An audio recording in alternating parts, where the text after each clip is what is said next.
Today, in the media conference with Lal Goel, which is brought to you by V4 News, Global TV, V4 Stream, Malnadu TV India, News Gaon Se, Samvad Sarokar News, Organ Donation India Foundation and Gyan. Our endeavor is to enlighten you with the current topic. And today's our topic is very current and very hot. And the topic is politicians versus bureaucrats. But before I will go on the main topic, I would like to inform you that today we are observing World Ocean Day. World Ocean Day is to remind the major role that oceans of the world play in our everyday life. The World Ocean Day is celebrated.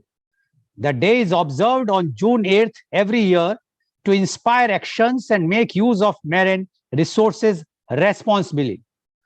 The World Ocean Day was officially given recognition by United Nations in 2008. United Nations General Assembly decided June 8th as the special day. The theme for the 2021 is Our Ocean, Our Responsibility.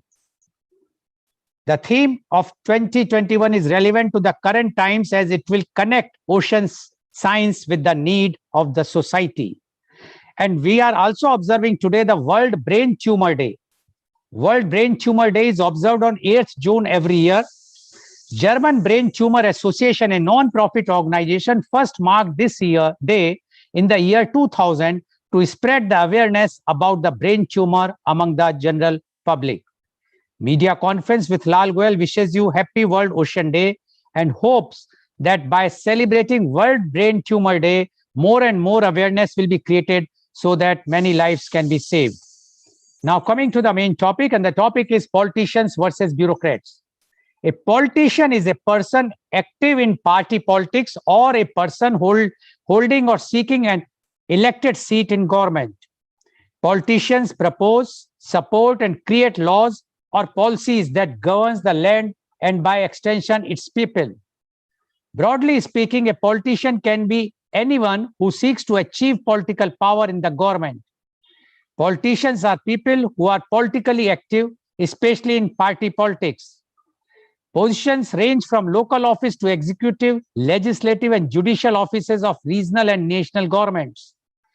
A bureaucrat is a member of a bureaucracy and can compose the administration of any organization of any size, although the term usually connotes someone within an institution of government or corporate.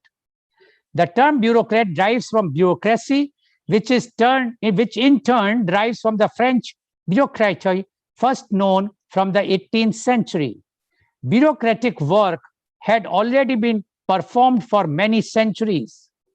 In countries such as India, Pakistan, and Bangladesh, bureaucrats are known to be officials that run the government sector at administrative levels.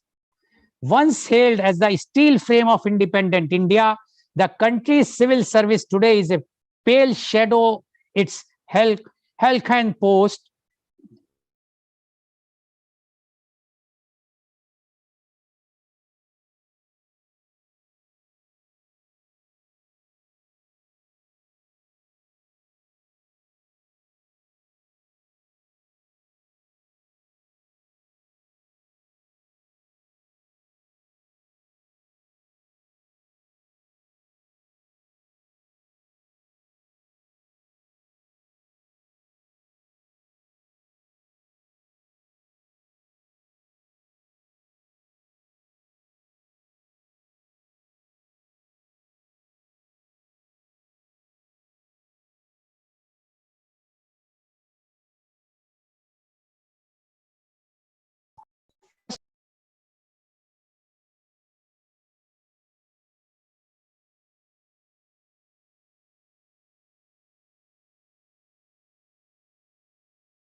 Sorry, I have lost the connection. So now, to continue further, once hailed as the steel frame of independent India, the country's civil service today is a pale shadow Elcon past when officers of high intellectual caliber, personal integrity, and the brio to give unbiased advice held sway.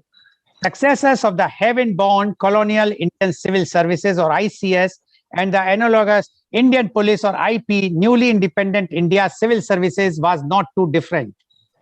They equitably managed the turbulent times of partition, rife with bloodshed, refugees influx, and the division of assets between the two newly created nations. In the decades thereafter, guided by competent political leaders, they kept hope alive by nurturing a fledgling democracy in a hugely diverse country, which few in the world thought would survive as a nation state. But over 7 decades later, India's crisis-ridden bureaucracy is unrecognizable, well-fed for its inefficiency, nepotism, and corruption, but above all else, for its arrogance and high maintenance and low mileage capabilities. This common perception of the civil services overshadows the handful of upright officers who continue boldly to adhere to old values and keep the system. Ironically, it is because of this later diminishing complement of officers that many systems continue to function relatively well. Our Prime Minister, Honorable Mr. Narendra Modi, seems to concur with this public perception of the Indian bureaucrats.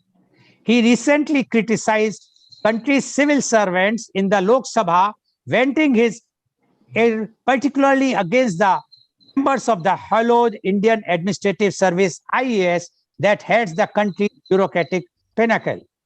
The German sociologist Max Weber had famously defined bureaucracy as a highly structured organization predicted on specialization and technical competence, a formal set of rules and regulations, a well-defined hierarchy, and impersonality in application of rules. A century later, Weber would be hard-pressed, to put it mildly, to define Indian bureaucracy even remotely in this overreaching framework. This huge power of the bureaucracy in India, much greater than the power that even the British Indian bureaucracy wielded, came about during the haste of the 1947 partition and constitution drafting. Sardar Patel made a strong case in the Constituent Assembly to continue with the colonial bureaucracy. There was no time to think about the alternative methods or models. He asked, I quote, "Is there any premier, any province who is prepared to work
I'm again sorry.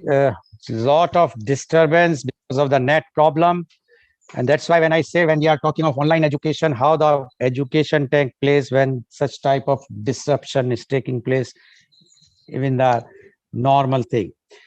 So the panic led not only the constitutional inclusion of the All India services, but the way Part 14 of the Constitution was drafted, enormous restrictions were imposed on the sovereignty of the executive and the people of India. In all democracies, the executive is supreme with almost unlimited discretionary powers to hire and fire public servants. Not so in India. Article 311 massively dilutes this power and makes it virtually impossible for the executive to remove public servants. As a result, over the past 70 years, even the PMs of India have not been able to easily remove corrupt IAS officers, leave alone the incompetent ones. A prime minister's entire tenure can go by in chasing up a single case through the courts. There are cases in the Modi government where even compulsory retirement has been insufficient to get rid of bad officers. Our bureaucracy thus sits on a pedestal well above elected representatives. Effectively, it is the IAS that is sovereign in India, not the politician.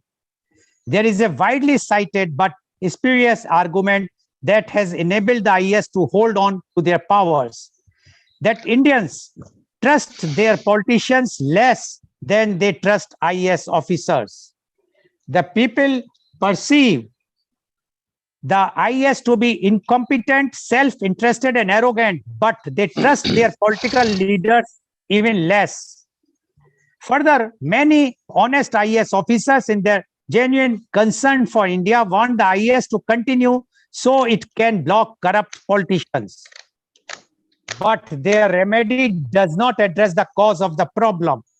Fixing the problem of corrupt politicians requires a different approach, and we should not use the existence of bad politicians to justify the world's most powerful but incompetent bureaucracy.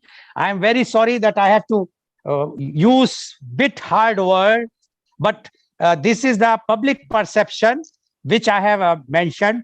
But today we have a very, very elite authority in this topic, those who have years and years of expertise in this field, our panelist with us. And I would like to invite my first panelist. He is Dr. C.V. Anand Bose, IAS. Dr. C.V. Anand Bose, IAS, is one-man expert commission on labor to prepare an action plan for the welfare and development of the workforce in the context of COVID-19. He is also the principal advisor, Government of India Heritage Project. He was former head of disaster management, Government of India, and Central Draft Relief Commissioner, Government of India. He was the Vice Chancellor of National Museum, University of Delhi. He has authored 40 books in English, Malayalam, and Hindi, including novels, short stories, and essays. 4 of his books have become bestsellers. 4 books on Vastu and architecture and 1 book on housing received prestigious the Sharjah International Book Fair Award. Dr. Bose is an housing expert, innovator, writer, orator, and visionary.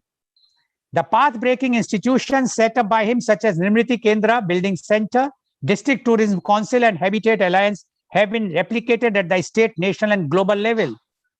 He was the head of the prestigious Supreme Court Committee on the Treasures of Sri Padmaswamy Temple. Dr. Bose addressed United Nations General Assembly and specialized sessions 5 times on various international issues. Dr. Bose is a recipient of 31 national and international awards, including United Nations Global Best Practice Award. He also received prestigious Jawaharlal Nehru Fellowship. Kerala government termed him Lord of Ideas. Former Prime Minister Mr. Manmohan Singh called him inspired civil servant, and our Honorable Prime Minister Mr. Modi called him man of ideas. Welcome, Dr. C.V. Anand Bose, on our show. Dr. C.V. Anand Bose, I read a report which has given the views of the public perception from both the sides about the politicians as well as the bureaucrats. More on bureaucrats, because to say about the politician is better not to say. So now, being a very, very seasoned and very, you can say, expert in the field and very veteran in the IAS officer. We would like to know from you the politicians versus bureaucrats. Dr. C.V. Anand Bose, IAS, please. Thank you, Mr. Goel. And thanks to all the distinguished panelists participating in this important discussion. So the question of politician versus bureaucrat, or the political executive versus bureaucracy, has been a recurring theme in India. At times it comes to flashpoints here and there. We should have a relook at the role of the politician vis-a-vis the bureaucracy. So in a democratic setup, let us have no doubt that all the authority, all the powers, whether it is to the politicians or to the bureaucrats, it comes from the common man. The Constitution of India is drafted by we, the people of India, who gave it to ourselves, this Constitution. Therefore, if the political executive or the bureaucracy, they are the dispensers of India's destiny, they owe it to the mandate given by the people. Therefore, whether it is politician or the bureaucracy, their first duty is to the people, their second duty is to the people, their third duty is to the people. Having said it, who has the upper hand or who is the ultimate in a democratic system of governance? I have no doubt that the political executive is the ultimate, because the political executive alone has the mandate of the people. The bureaucrat does not have it. Then why is the bureaucracy there? What is the mandate given to the bureaucracy? The bureaucracy can advise the political executive the pros and cons of any issue. Fearlessly, boldly, they should be able to bring it to the notice of the decision maker, that is the political executive. Once the advice of the bureaucrat is approved, they should implement it faithfully. Suppose the advice is rejected, they have to implement it more faithfully. There is no other way. Look at the bureaucracy of the ancient times.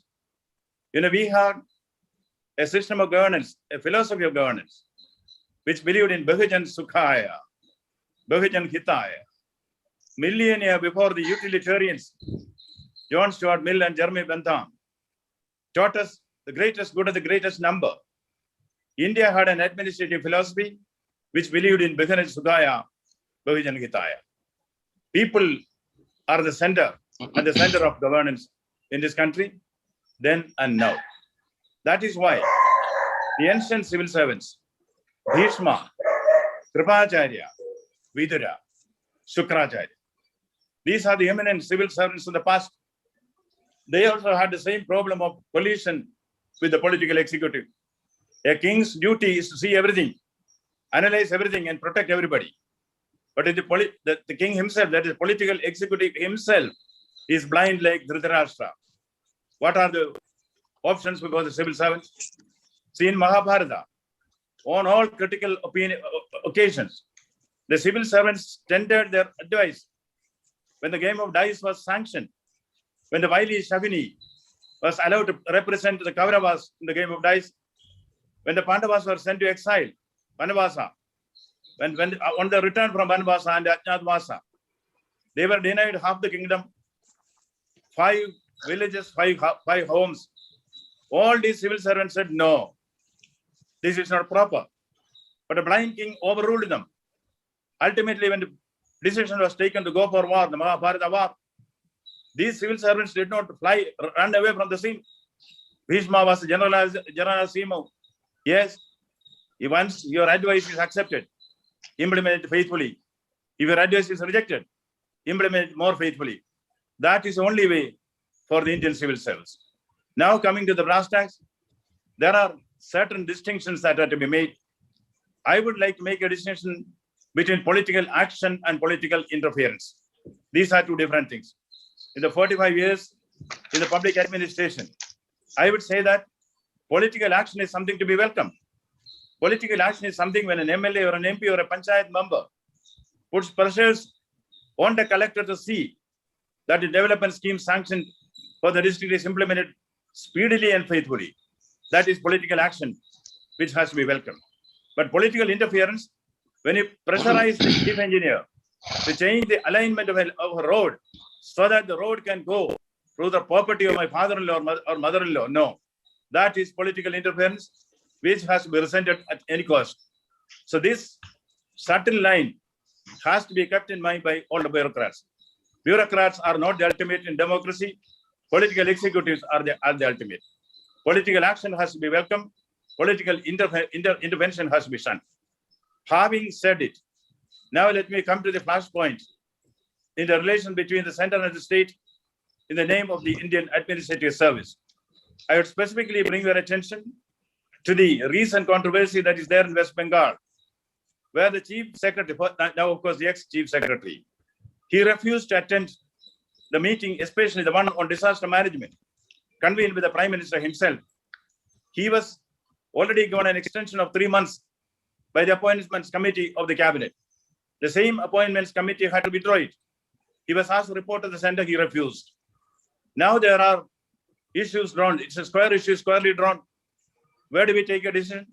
Being a bureaucrat, I would say, defending the rights of the bureaucracy, I would still say that as per the bureaucracy is concerned, as far as All India Service is concerned, they are governed by the All India Service Rules, 1951.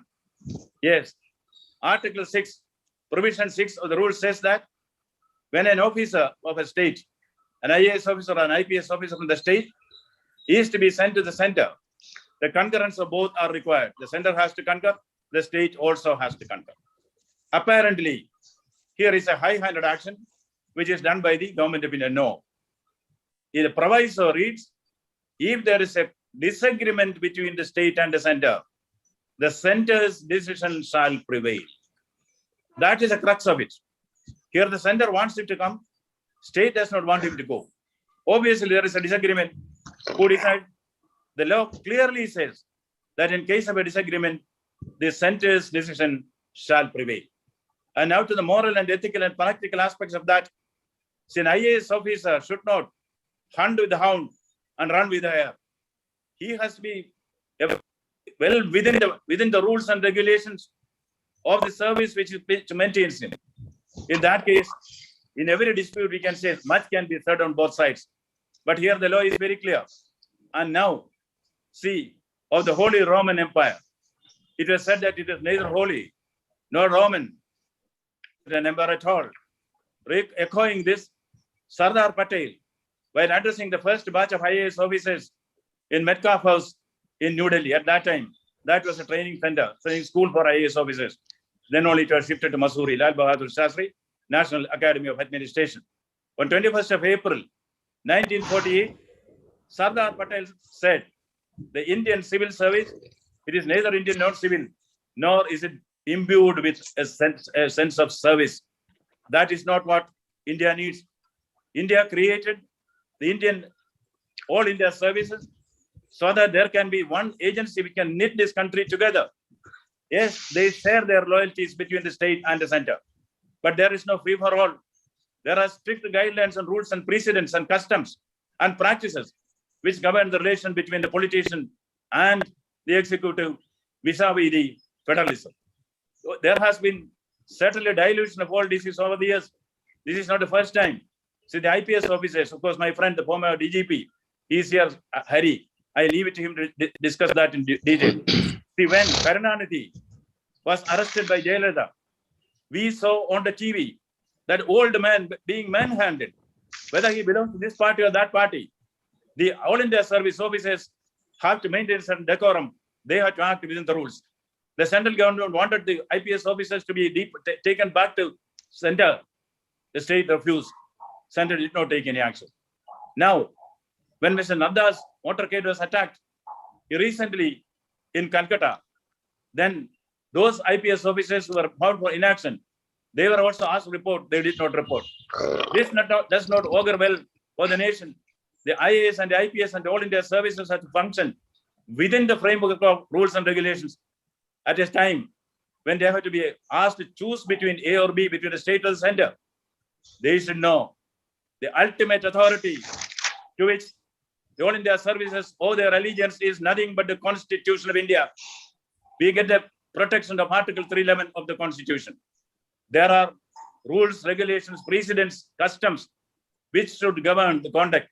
Now, to put a long story short, an IAS officer or an IPS officer or an All India service should know you cannot act without an act and rule without rules. We cannot be arbitrary. We cannot pawn ourselves as pawns in the chessboard of political games. See, look at what happened in West Bengal. See, from the point of view of the chief minister, she is going by the rules of politics for whatever it means. But an IAS officer is not going by the rules of politics. There should be a Lakshman Rekha. There is a Lakshman Rekha between the IAS officer and the center, between the IAS officer and the state. But there is no Lakshman Rekha between the IAS officer or the IPS officer and the constitution. Therefore, the prime tenets for which the All India services were created by Jawaharlal Nehru and Sardar Patel, I underline Sardar Patel, they said that an IAS officer, an IPS officer, and an All India service officer should be marked by neutrality, impartiality, objectivity. And when there you have it cornered, you have only one institution to which you can fall back upon. That is the Constitution of India. Therefore, to sum up, in a democracy, who is supreme? Undoubtedly, the political executive is supreme. The bureaucracy has to be act under that. But the bureaucracy cannot pledge its individuality to this political party or the other. In many states, now IAS officers, IPS officers, as branded as their men, our men, no. IAS officer belongs to the whole of India. And what distinguishes an All India service officers from the others? An All India service officer should feel he has to reassure himself every time, I belong not to the east or the west or the north or the south. I belong to the whole of India, and the whole of India belongs to me. That is the spirit of the All India services. Thank you. Thank you very much, Dr. C.V. Anand Bose, for giving a very forthright picture about the Indian administrative services. And Dr. Bose has mentioned very clearly that according to him, the political executives are the ultimate authority.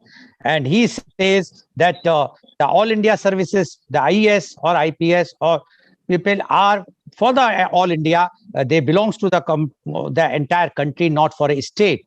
And he has mentioned the recent controversy about the West Bengal, where the chief secretary of the West Bengal deliberately or whatsoever the compulsion has not attended the meeting for the disaster management called by the Prime Minister. And that's why he was asked to come report to Delhi, but he refused, and he got the retirement on the same day. Now, this has created again a new controversy: who is supreme, whether the politicians or political dispensation or the administration, the IAS or IPS lobby. But what Dr. Bose is very clear, and he has given even he has quoted the Rule 6 of the All India Services laws, and he mentioned very clearly that according to him, the chief secretary has no other option, because if the concurrence, it says that whenever the central government requires the concurrence, whenever the central government asks the officer to come on the deputation, the concurrence is required from the state government. But in case of there is a in case of a dispute, the centers will overrule the state. So when this is the condition, he should have come. Anyway, thank you very much, Dr. Bose, for giving your views, although you being yourself an IAS officer, but you have very clearly mentioned that the IAS officers are there to serve the people on the order or the order of the political executives. Only thing is that they can give the advice. Once they take the advice, it is very good. If they will not take the advice, according to him, also they have to work more faithfully. And he has given the example of the arrest of former Chief Minister of Tamil Nadu, Mr. Karunanidhi, and other examples also is given. Thank you very much for illustrating the reality of a administrative service or the bureaucrats. Thank you very much, Dr. C.V. Anand Bose. Now I am coming to my next guest, and he is Captain Ganesh Karnik. Captain Ganesh Karnik is the former member of Karnataka Legislative Council. Captain Ganesh Karnik was the opposition chief whip of Karnataka Legislative Council. He is the chief state spokesman of BJP. He hails from an agriculture family. He obtained his degree in 1981 from University of Agriculture Sciences, College of Agriculture, Dharwad, Karnataka. He after successfully cleared the Combined Defense Services examination and training at Officers Training Academy, OTA, Chennai, joined the Indian Army as a commissioned officer in the artillery regiment. He has served along the northern, eastern, and western borders of our country. He took voluntary release from the Indian Army as captain in November 1988. He has been serving in schools and colleges managed by Nitya Education Trust in various capacities since 1992. He is the state president of Swadeshi Vijna Andolan Karnataka. He is member of Academic Council of MIT School of Government Pune. He is president of Mani Krishna Swami Academy Mangalore. He was the former deputy chairman NRI Forum Karnataka State with a cabinet status June 2008 to December 2012. He was the national co-convener of BJP Teachers Cell. He was former state convener Overseas Friends of BJP. He was the former elected member of Mangalore University Senate, Syndicate and Finance Committee. He was the former member of Academic Council of Mangalore University, Academic Council of Karnataka State Law University Hubli, Academic Council of Karnataka State Sanskrit University, former president of Public Relations Society of India, Mangalore, former member of various committees on women and child welfare, public accounts, petition and others, former state organizing secretary of Karnataka State Secondary Teachers Association. He has extensively traveled in USA, UK, Germany, China, Singapore, Japan, South Korea, Germany, Switzerland, Sweden, UAE, Sultanate of Oman, Bahrain, Qatar, and Kuwait. His areas of interest are in social service, reading, music, Indian philosophy, tracking, welfare of children and multiple disabilities, agriculture, and rural economics. Welcome, Captain Ganesh Karnik, on our show. Captain Ganesh Karnik, you have heard a seasoned bureaucrat, Dr. C.V. Anand Bose. And Dr. C.V. Anand Bose has clearly put the onus of the control or the supremacy in the field of politicians or the political dispensation. Now, being a politician yourself, and you are watching what is happening for last so many years, we would like to know from you the politicians versus bureaucrats. Captain Ganesh Karnik, please. Thank you, Mr. Lal Goel, for this wonderful introduction. My pranams to all the erudite scholarly panel members, especially I heard Dr. C.V. Anand Bose speaking now. I wish everybody carries a similar kind of thought as far as the relationship between the bureaucracy and the political executive that was referring to. I thought I will quote what Swami Vivekananda said when youngsters met him on his return from the very famous USA tour after 4 years. So youngsters went and asked him, Swamiji, you're so profound. With your couple of speeches all around the world, you have been successful in taking the image of this country to such great heights. So why don't you get us independence? Swamiji was silent for a couple of seconds, and then he asked these youngsters, what next? Simple two-word question, what next? Actually, the youngsters who wanted an answer from Swamiji were perplexed. Swamiji, what next? We have been fighting for independence. It was in 1897. So from 1857 to 1897, 4 decades, we have been fighting for freedom. And we'll get freedom. Again, Swamiji was silent for a couple of seconds. Then he asked the same question, what next, gentlemen? These youngsters did not know what to answer. Then Swamiji said, we need men of character. When we have men of character in this country, independence is incidental. It will happen just like that. Dr. B.R. Ambedkar, when he gave this beautiful constitution to our country, he had cautioned us. I am quite confident I may not be quoting the exact words. I will only try to communicate his feelings. I am very confident that this constitution will not fail the citizens of this country. But depending on who is going to handle this constitution, who's going to manage this constitution, I may not be very confident of the constitution delivering what is required to be delivered. So while agreeing in totality with what Dr. C.V. Anand mentioned about the bureaucracy and all that, I think the constitution has very clearly defined the role of the executive, the role of the legislature, and role of the judiciary.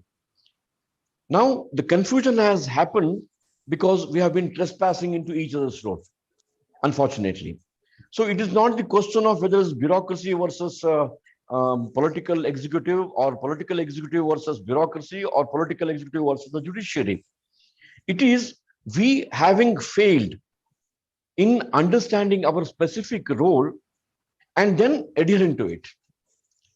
This model called democracy that we have adopted, that we have grown into ourselves, like he rightly mentioned, we the people of India have given our constitution. So this model called democracy is ideally meant for a very enlightened citizenry. When there is enlightened citizenry, there is accountability, there is responsibility, there is answerability, which will bring in absolute professionalism. Unfortunately, I would say the bureaucracy, at least there is a process of selection. You have to undergo a different levels of selection process. You are screened. So at least there is certain standards which are maintained as far as the intake is concerned. Unfortunately, as a political system, we have to depend on the volunteers. Volunteers who walk into different political parties with different political ideologies, with different political approaches, with different political purposes, with their specific interests. And the political system has to manage all these things with the available resource, which is not screened, which has not undergone a process of selection. So, unfortunately, even though I'm also from the political system, I don't know if I say this in public, I'll be isolated and cornered. We are managing with the, I would say, with very small people who have very, very short-term political interests. This is first part. The second part is, unless you understand your role, unless you understand your particular responsibility as a political executive, how will you deliver? And unfortunately, most of the time, or many a time, so-called erudite, scholarly, well-trained, and well-read the bureaucracy has to work under very small people who hold the helm of affairs. What he said is very true. Ultimately, it is the political executive who is the supreme. But if that political executive who sits on top of everybody, and if he takes stupid decisions, I'm sorry for using this word, stupid decisions, how do you expect a very erudite, scholarly, intelligent bureaucrat to deliver it? So I personally feel, if your this debate is being named as bureaucracy versus a political system, it is not bureaucracy versus political system. I would say it is, before this discussion started, I just casually mentioned that the good, the bad, and the dirty, if you take it as the quality in each human being, it is equally distributed in all walks of life. There are good people in bureaucracy, there are good people in politics. There are bad people in politics, there are bad people in bureaucracy. There are dirty people in politics, there are dirty people in bureaucracy or political system. Now the challenge in front of all of us is, how do you identify good people? How do you promote those good people in different walks of society?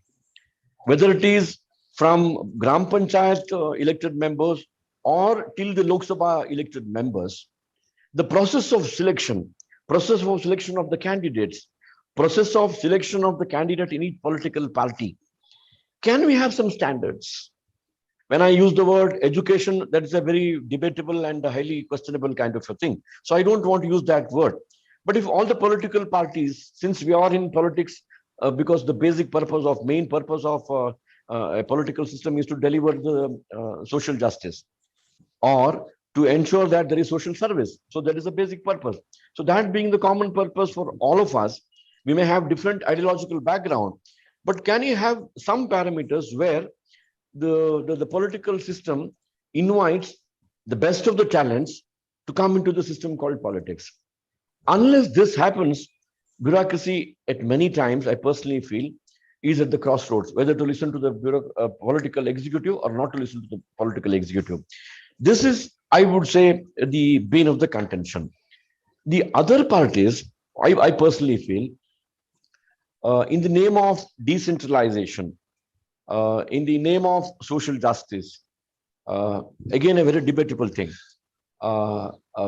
We have multi levels of governance. Supposing you are a deputy commissioner of a district, do you listen to the Lok Sabha representative? Do you listen to the local MLAs? Do you listen to the local Jilla Panchayat president and Jilla Panchayat elected members? Do you listen to the local minister in charge? Do you listen to all the ministers in charge? Do you listen to all the political bosses of a different political identity? So there are multi levels of, he used the word interference, multi levels of interference from different political shades with different political ideologies. Now, the legislature enacts different laws. It is the prerogative of the legislature to do the enactments. Now, these enactments are being implemented through a bureaucratic system. Now, when you implement an enactment, when a law is being implemented after judicial scrutiny or constitutional validity, whatever it is, they make different set of rules and regulations. Because the political system, political executive doesn't have the authority to implement the enactment that himself has made. It has to be done through the bureaucracy. Now, the problem comes in implementation of the enactment of the state under different rules. Now, different political parties interpret in different ways. Different bureaucratic executives interpret the law, interpret the rules in different ways. And then there is a necessity for a political leader to interfere. He used the word interference. If you want me to give a small example, the same example which he quoted in West Bengal. The protocol says, even if the chief minister, for reasons best known to her, was delayed by, say, half an hour or whatever it is in coming and meeting the Honorable Prime Minister, the Chief Secretary of the State had no excuse to delay his presence there. But he was in a dilemma whether he should listen to his immediate political boss or whether he should go and attend to his protocol.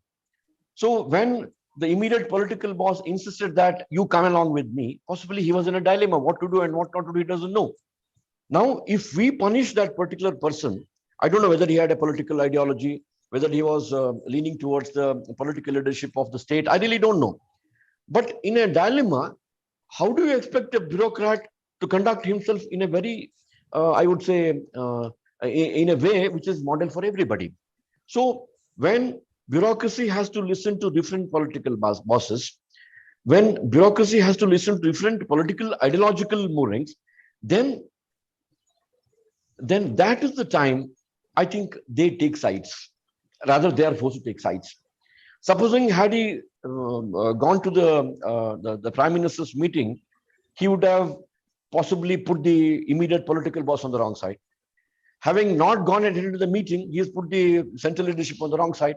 So these kind of interferences by different political bosses at times puts the bureaucracy into confusion. With these initial words, I would like to compliment Mr. C.V. Anand for quoting that Bahujana Sukhaya, Bahujana Hitaya. So if we understand this basic principle as political leaders, as executive, possibly there cannot be confrontation. One last point before I wind up. In political system, we are made answerable, accountable to people at least once in 5 years. However strong he is, however tall he is, however influential he has to go back to people and get revalidated and come back to the political system. Whereas bureaucracy, like Mr. Lal Goel initially mentioned, bureaucracy is permanent. Nobody can touch them. So at times, this kind of an arrogance sets in, at least in a couple of people. Nobody can do anything to me, kind of thing. So if some kind of a system is evolved where such erring officials or erring bureaucrats can be taken to task through a system of transparent and verifiable kind of a system, they also become little more accountable, answerable. Otherwise, there is a possibility that they start playing between the center and the state when there are two different political parties at the helm of affairs. So it is not the question of political system versus the executive system. I personally feel it is our inability to select the right kind of people for the right kind of job. And that creates all confusions. So the fault is at both the sides. Fault is at both political system as well as the executive. But for the country to progress, for the country to advance, the country to achieve its true inherent potential, I think the political system, which is the political executive, and the bureaucracy has to work hand in hand. This is the ultimate that is required in this society. And let me thank Mr. Lal Goel for giving me this wonderful opportunity. Thank you very much. Dhanyawad. Jai Hind. Thank you very much, Captain Ganesh Karnik. I will be coming back to you. But what Captain Karnik has said, he has given a new dimension to the discussion. He says, yes, bureaucrats, the political executive is the ultimate, as Dr. C.V. Anand Bose says. But he also said the problem in India especially is that the bureaucrats have been selected after a very, very tough competition, lots of screening, etc., and rigorous training. While there is no such type of thing as far as the politics is concerned and the politicians are concerned. And that's why the problem is there. He says many times the bureaucrat feels that whatsoever orders been given by the political executive is not correct, not in the interest of public or whatsoever. And that's why they try to resist. And that's the conflict starts. While the politician who has been elected by the people always have a responsibility for the people, because every 5 years they have to go back to the same constituency or wherever to re-elect and re-vet it. While the bureaucracy, especially in the civil services, all India civil services, it's once he has been selected, it's very, very, very difficult to remove the officer. No, that's why the bureaucracy and the conflict starts. And he has also given the example of the West Bengal. He says that the bureaucrat, the chief secretary at that time, was in dilemma. Whether he should see as per the rules, he was supposed to attend Honorable Prime Minister's meeting, but because his immediate boss, the chief minister of the West Bengal, she has asked him not to go. Now, in that case, what a senior bureaucrat can do?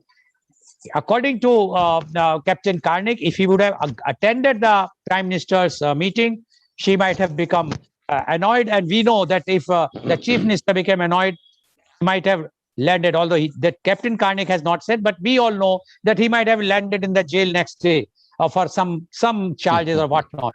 Now, when this is the condition, and he has also mentioned that the bureaucrats or the politician must think only for the welfare of the society, welfare of the people, welfare of the country, instead of their own interest. And that's why it is very much required to have a very, very good coordination among the politicians as well as the bureaucrats to run the country very smoothly. And that is the purpose, basic purpose for the bureaucrats as well as for the politicians. Thank you very much, Captain Ganesh Karnik, for giving such a good narration about the politicians and how you want some changes, which is very, I'm sure the political dispensation can consider this, that at least some criteria should be decided for before taking anyone in their party field, so that they can also behave nicely with those officers who have been come, who are upright, who have come with so much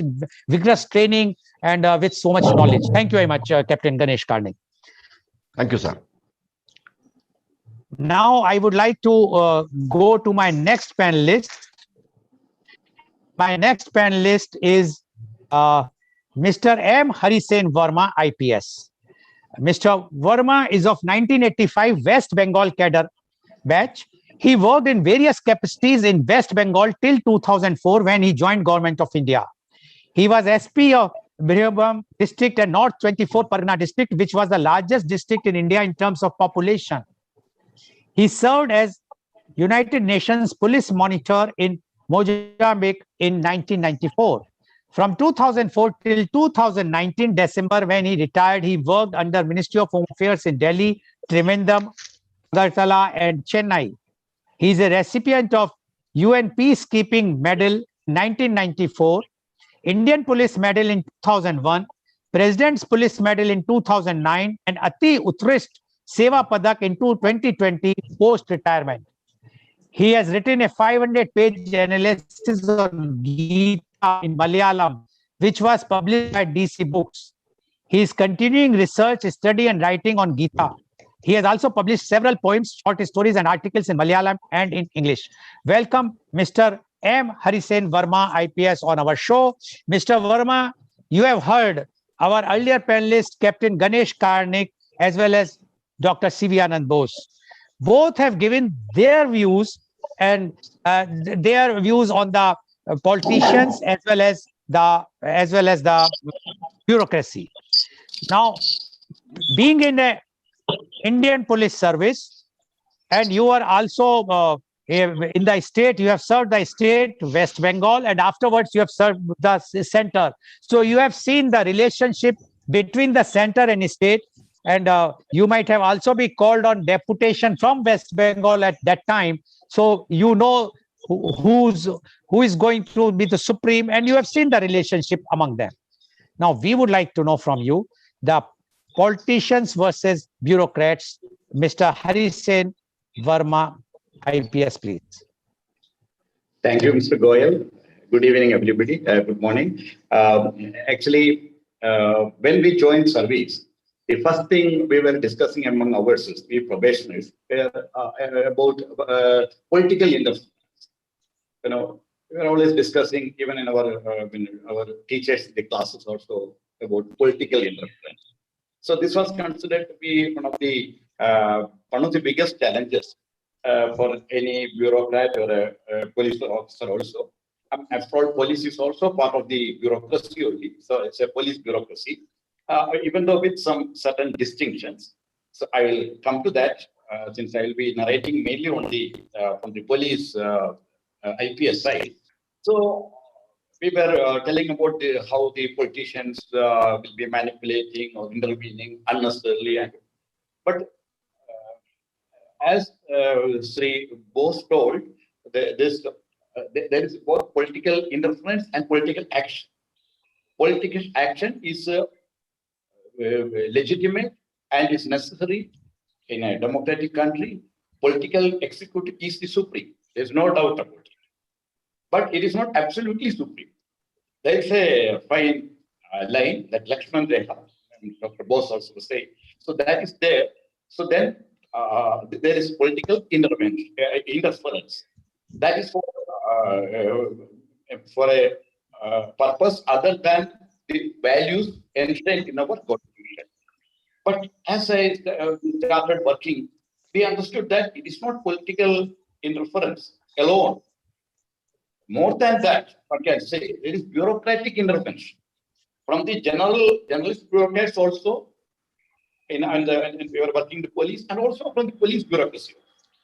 So we were always blaming the other side. But as time went away, I can now say, after retirement, that the most interference is from our own, for a police officer, it is from the police bureaucracy. Most of the interference. And then next from the, much less maybe from the general bureaucracy, and even lesser from the politicians. So the political executive would be taking political action. We have to follow the policy of the state, but sometimes the political executive also errs. It was in the intervention way, interference way, intervention. But there's another group which it's not political executive, but politicians who are not. We are not supposed to directly answer to them, but still we are answerable to them because they represent the public, the people. The people are in fact the real supreme. So, like my predecessor told in this discussion, when a legitimate grievance or lacuna, shortfall is brought to the attention of the bureaucrat or the police officer by any constitutional body member, an MLA or MLC or an MP or any politician who is not a member of any of these, but he's a politician, he represents a political party, or he may be an independent, but involved in political activities, social activities and political activities, maybe in a lower grassroots level. So when he comes, we have to understand that it is he is coming with a purpose. He may be correct, he may be wrong, but we have to give about all in respect to that. But the same people, the same set of people, very often we have found that they also intervene. They do it in a with a mad intention. That's there. But still, I have told that the political interference was less. Why? It is because these people who are not members of the political executive, when they come and they talk and when they try to intervene, we can deal with that. We don't feel it as intervention. It's just like talking to different types of people among the common masses. Also, are more representative, who have to be respected, but at the same time, who is now transgressing his constitutional or his legitimate role. So there we can stop it. But why we feel it as a difficult thing is that when the political executive who get influenced by these politicians, the normal politicians, when these people get influenced by these people and the same requirement is channelized to that executive over us, over the bureaucracy or the police bureaucracy, then it is a political interference. So that way, this type of interference I found that not that high as to the other, to the extent of the other two interventions, like bureaucratic and much higher interference was from our own bosses.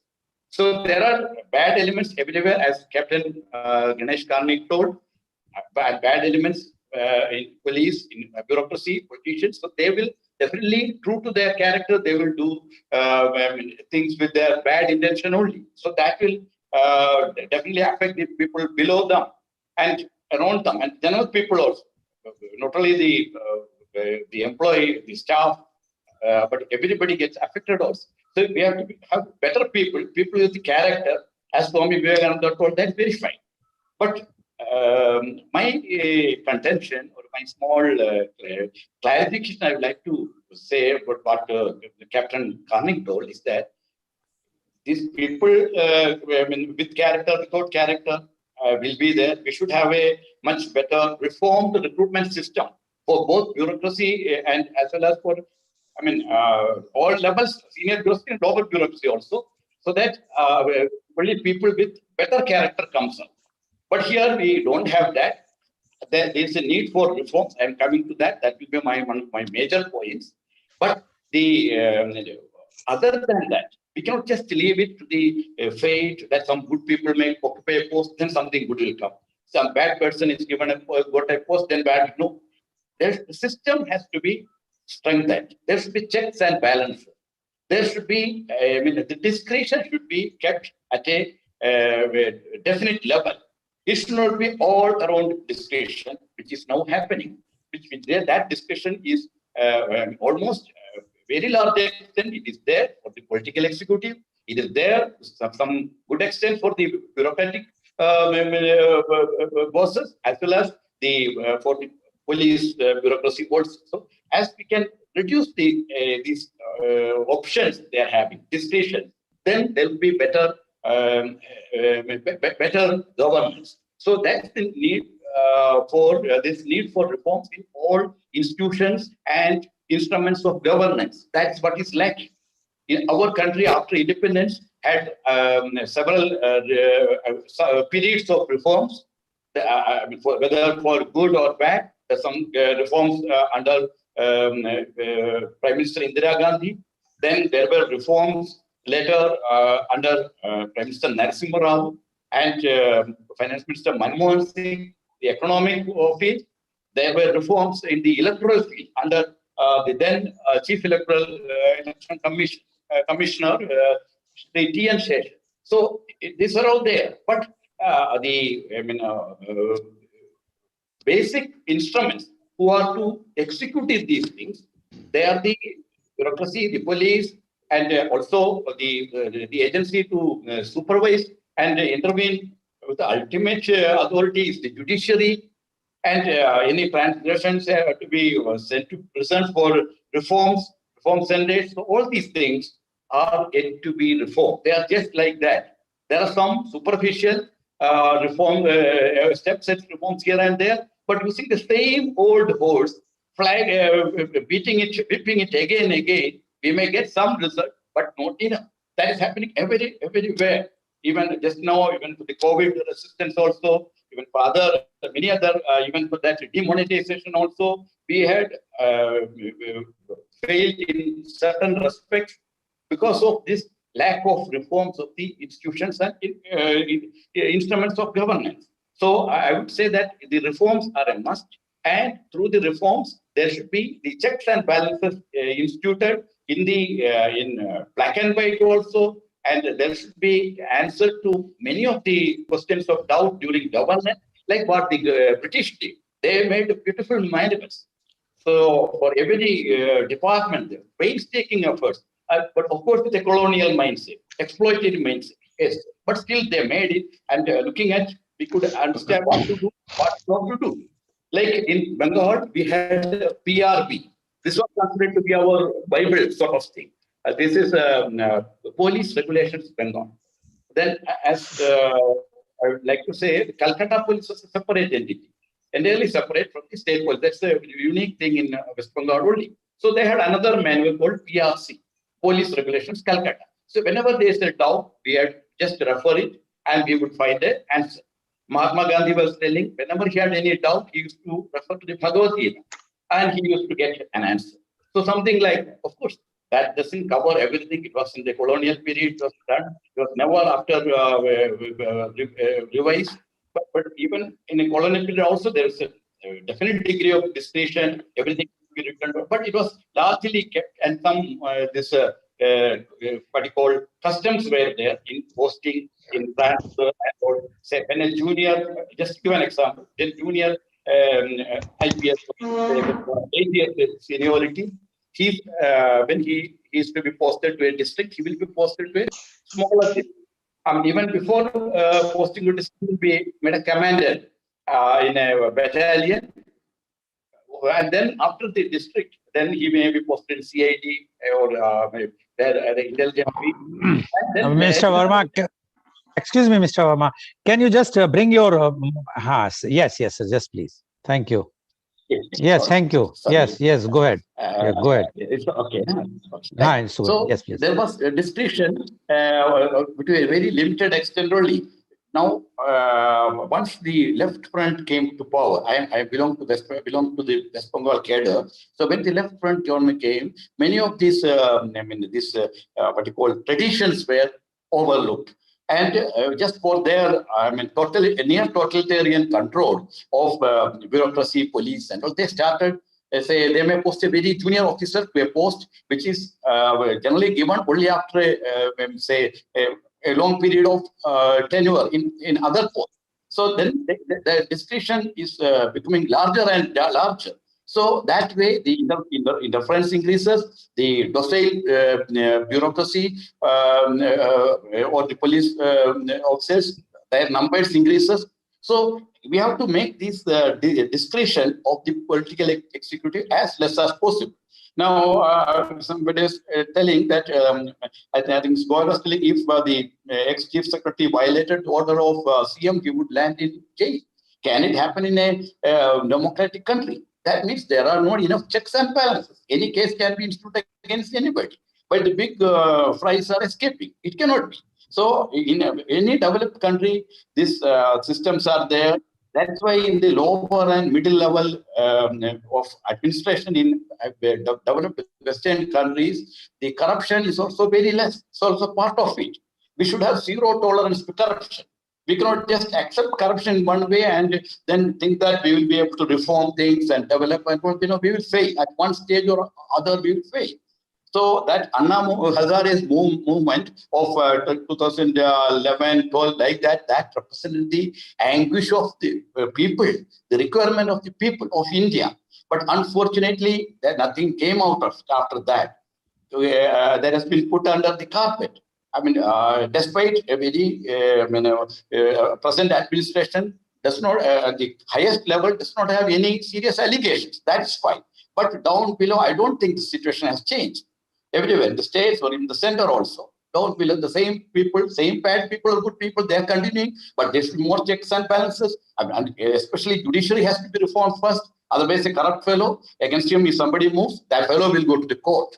And the court will grant him a stay. And he will get back. He will be posted. He may be suspended, dismissed, he will come back.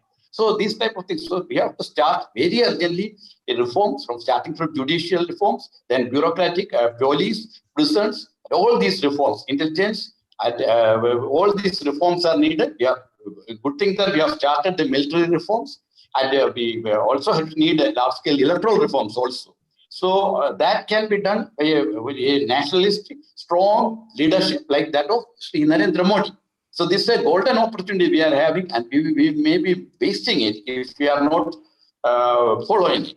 And coming to West Bengal, just my character, I want to state about the present incident of Alapan Bandobhatyay. So I would say that during left front rule, the bureaucracy, meaning police also, were controlled in different ways, very subtly, very scientifically.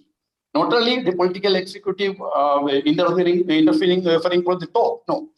There were associations given a lot of power within the government servants and also in police. And they will sometimes harass you, abuse you, even beat up also. So this one another way of controlling you. Or they may get the work done at a lower level, since many of the lower level people are purports made members of these associations or unions. So somehow or other, they will get their work there with their political interest, not really political action, not for the sake of the public welfare. So that they were doing. This was a near totalitarian system. And after the present CM, Mamata Banerjee came, one good thing she did was that these associations and unions were all almost practically closed. But despite that, these came back through the back door. Now, in a highly disorganized way also. Earlier, it was an organized thing under left front. Now, these people who are at the lower level, who are what you call lumpen elements, they are intervening in a very branch of administration. And if to resist it is very difficult for a lower level employee. And then still further senior level also, at the drop of a hat, a person against whom there is some disobedience, but based on strict constitutional norms, if that senior officer makes a mistake, he, according to their norms, then he is immediately transferred overnight. So I just give an example. One minister was involved in a riot in Calcutta. That is in 2012-13. So involved means his henchmen were there. They were instrumental in killing over sub-inspector. So the police commissioner then started a case. He could have taken further action. He didn't do that. At least he did start the case against, including this gentleman also, because he was in the conspiracy. So against that minister. So immediately, overnight, he was transferred. These things never happened during left front regime because there was a method, tariqa. So then they may do it after 3 months, 6 months. So that is a better one way. So this situation is even worse now in West Bengal, and things cannot change unless the reforms are initiated from topmost level, from central level, and every state very urgently. Let us start for that. Then only we will be able to solve all these problems. And then just like the selection of politicians, it was told that selection by Captain Karnik that they don't undergo any selection process. Of course, election process is there, but the selection process of the bureaucrat and the police, they also need to be in all levels, need to be reformed. Bad elements do come because of the corruption also. So we have to have from the what you call from the birth to death, or from recruitment till retirement, even post-retirement jobs also. There should be reforms. There should be methods clearly chalked out, transferred, and this cooling off period. Okay, I think your net is giving problem. So I will finish in 1 minute. How many? Yeah. Please. Just please conclude. I'm winding up. All these things like clearing of the gray areas, that is needed. So that is, unless that is done, these things will recur one form or another, any part of the country. Thank you so much. Bye. Thank you very much, Mr. Verma, for giving your views. And what Mr. Verma says, this is only possible that when we will have more, we should have reforms. And he says the reform should start from the top. And he has also mentioned about the judicial system. Yes, because there is a famous saying which says no corruption unless the judicial system is corrupt. And he says the reforms are required in the police department, in the bureaucracy. Until unless these reforms will not come, the same thing will happen, even the political interference or other interference. And he mentioned very clearly, it's not only the political interference, including the bureaucratic interference. Rather in the police, he says the bosses of police, they interfere more than the politicians. And he says the politician who is coming to them is for the welfare of the public. So that has to be done. But it all depends on the political or the bureaucratic bosses, what is in their mind. So according to him, a very clear-cut system should be there. The reform should be there. Even he says the corruption is there in the selection process.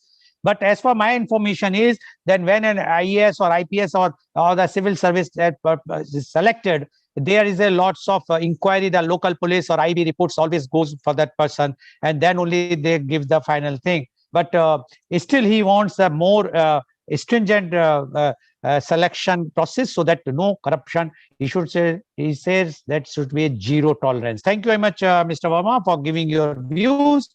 Now I would like to go back to Dr. C.V. Anand Bose. Dr. Bose, you have heard all the three things. You yourself have mentioned about the bureaucracy. Captain Ganesh Karnik has mentioned about the politicians vis-a-vis bureaucracy, but he has more thrust on the politician. And Mr. Verma has given more thrust on the police services. Now you are still with the government, being the one-man expert commission as a principal advisor in the government of India. You are also coordinating now.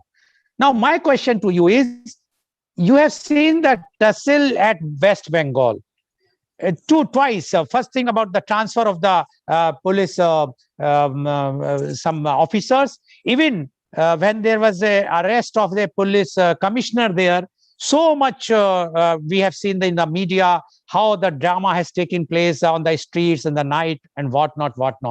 Now, the recent incident of the chief secretary. Now, if you would have been the helm of the state or as a chief secretary or on the whichever position, what you would have done to see that there should not be a disobedience or the violation of the Indian Civil Service Code. Dr. C.V. Anand Bose, please. I will certainly give a specific answer to your specific question. To set the background for this, I would recall the statement made by Captain Karnik, very relevant statement. Whether it is politics or in bureaucracy or anywhere, there will be the good, the bad, and the ugly. That is premise number one, benchmark. The good, bad, and the ugly will always be there. Now, Hari said about interference which comes from the politicians is one, but which comes from the bureaucratic higher-ups is in fact more pernicious.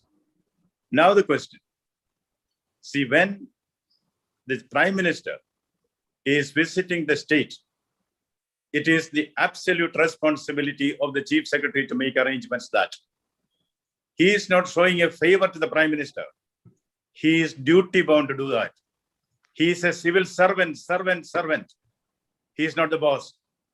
There is something called Blue Book, which Harisan Verma knows. This Blue Book is not prescribed by this government alone.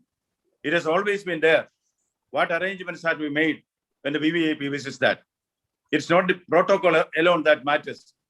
See, why did the Prime Minister come there? The Prime Minister come there to take stock of the natural calamity there. Under the Disaster Management Act, if you fail to obey orders, you can even be arrested. See, who is the person who is to implement the Disaster Management Act in a state? The ultimate responsibility is the top civil servant, the Chief Secretary. If the man who is in charge of implementing the Disaster Management Act becomes himself the disaster, what a state of affairs is that? And your question to me, right?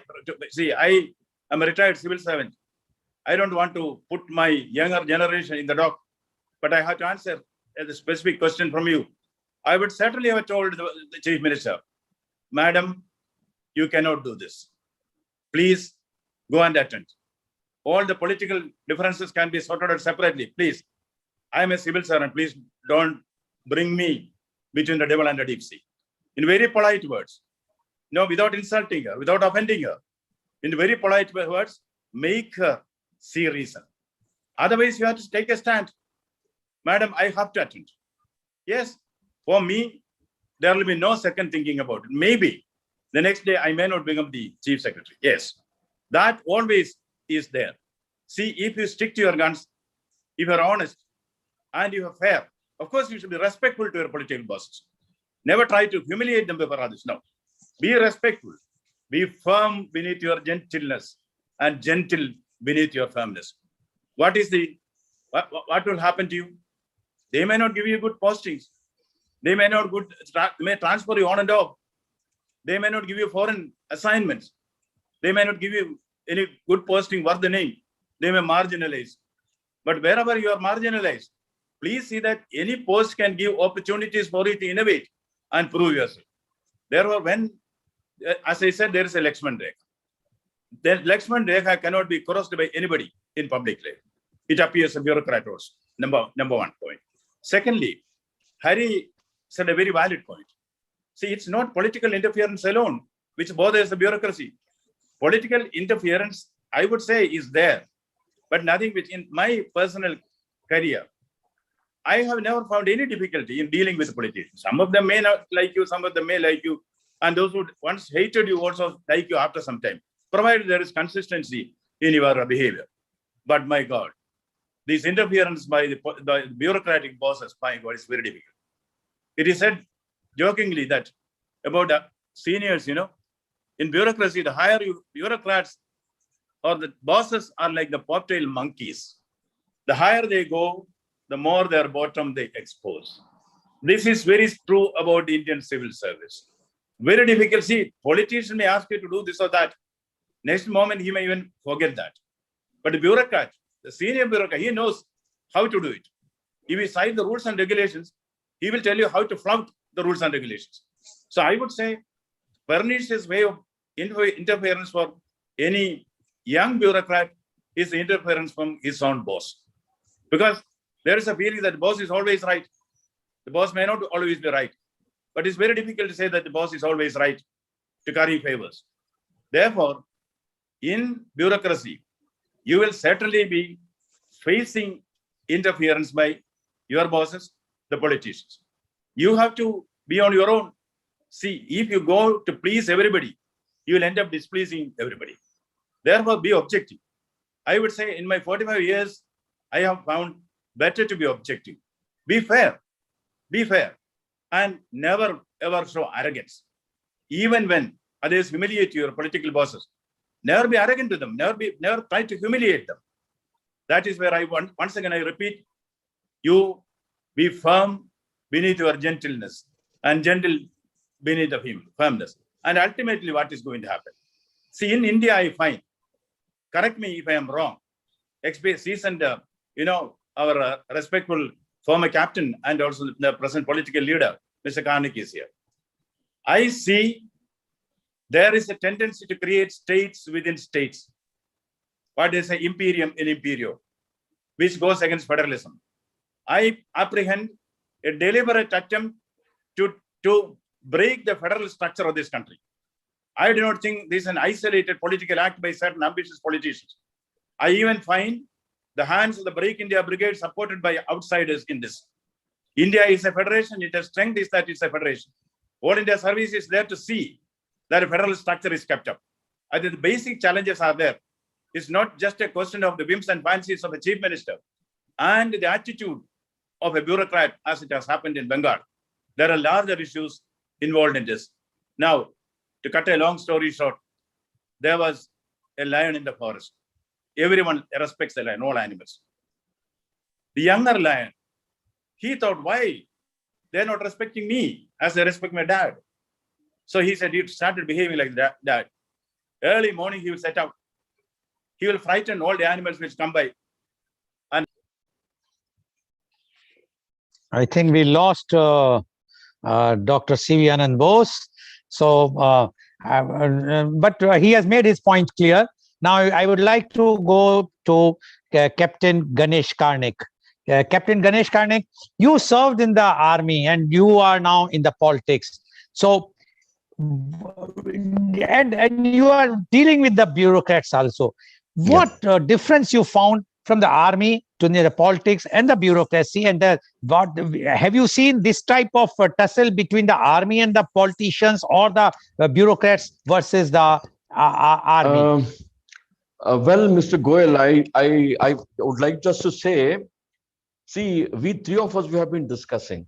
You have 2 minutes. 2 minutes. Okay. Yeah, you have 2 minutes. Well, okay, fine. I don't think there are differences as such in our rules and regulations. The differences is in the character of individuals. He used the word be firm, but be gentle. So each one of us, if we understand our responsibility, and if you follow the rule of law, if you don't bring in subjective issues into your, whatever responsibility you're ushering in, I don't think there can be any confusion. The bureaucratic interference, the political interference, it's all because of men of smaller character. So possibly there is a requirement of a reform at this juncture. But as you heard, very senior bureaucrat, Mr.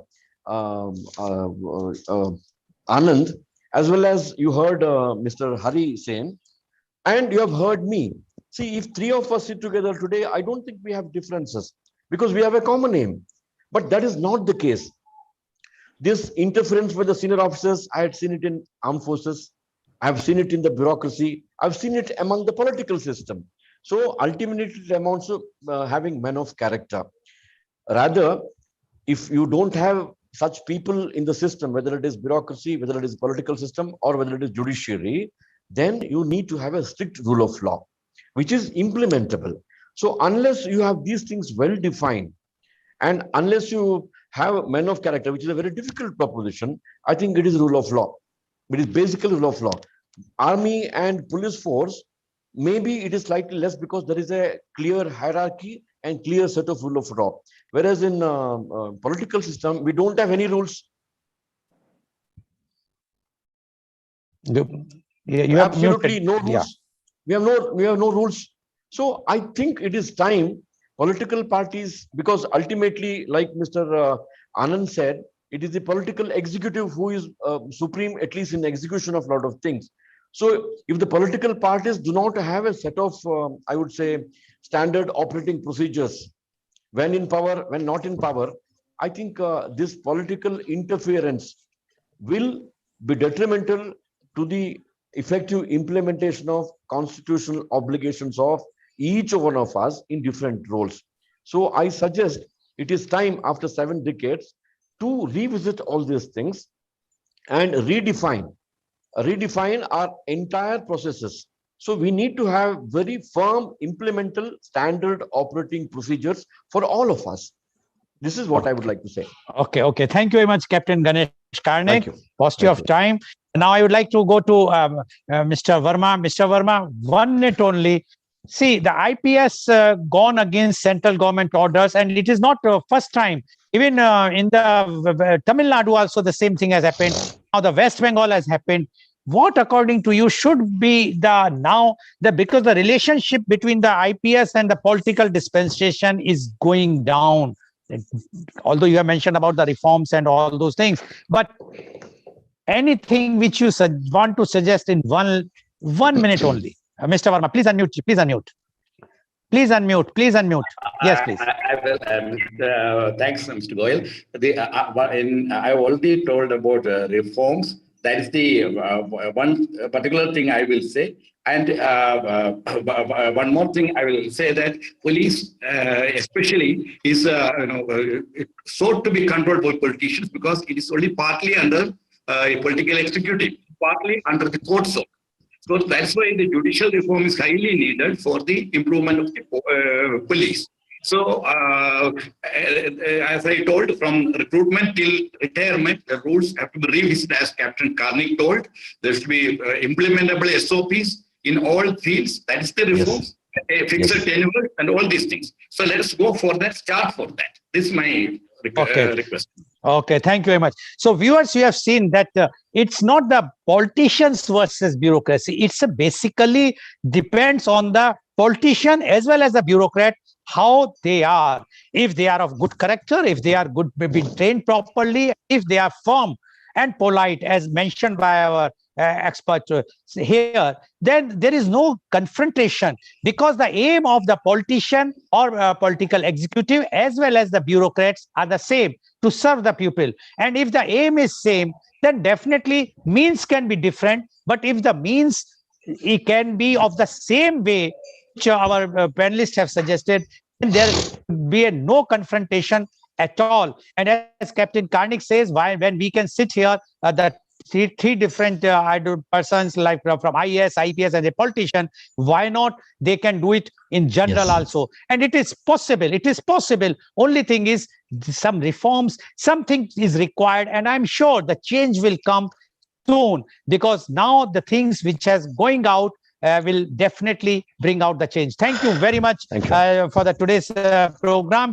Thank you very much, Captain Ganesh Karnik. Thank you very much, Dr. C.V. Anand Bose. Thank you very much, Mr. Hassan Verma. And today's program has been live telecasted by V4 News, Global TV, V4 Stream, Malnadu TV India, News Gaon Se, Samvad Saroka News, as well as shown live on Facebook and YouTube. And our endeavor is to bring to you every day new thing. But for last 3 weeks, we are doing an evening program where we are calling a Achiever every evening at 4:30 p.m. And today, the program called Kal Aaj Aur Kal Lal Goel Ke Sang. Our chief guest is Mr. Deepak Jyoti Ghediyal, former Inspector General of Police, Uttarakhand. So please tune in today for Kal Aaj Aur Kal Lal Goel Ke Sang at 4:30 p.m.